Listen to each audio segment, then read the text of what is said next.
సమతా degree college విద్యార్థి సాయి తేజ ఆత్మహత్య చేసుకున్నటువంటి నేపథ్యంలో ప్రస్తుతం మాచిలి దగ్గర కుటుంబ సభ్యుల అరణ్య రోదన అనే చెప్పాలి. అమ్మా మేడంలో అందరు బుక్లు సైన్ చేస్తున్నారు కానీ నా బుక్ మీద సైన్ చేయలేదమ్మా. ప్రాక్టికల్ దగ్గర అయిపోయి నేను చదువుకోలేకపోతానమ్మా. నాకు టెన్షన్ వచ్చేస్తుందమ్మా. అందరూ పెట్టించి నావి ఎందుకు ఆపిందో నాకు అర్థం కావట్లేదు.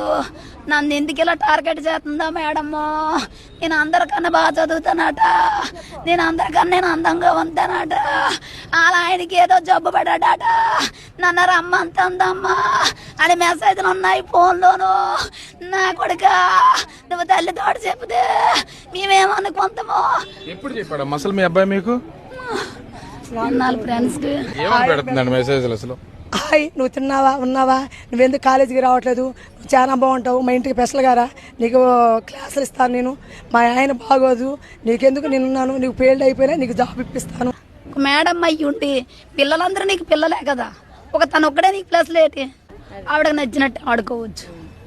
వీళ్ళంటే మేడమ్మలు ఉంటే నా కొడుకులాగే బలైపోతారు. మీరు ఎటువంటి న్యాయం చేస్తారా?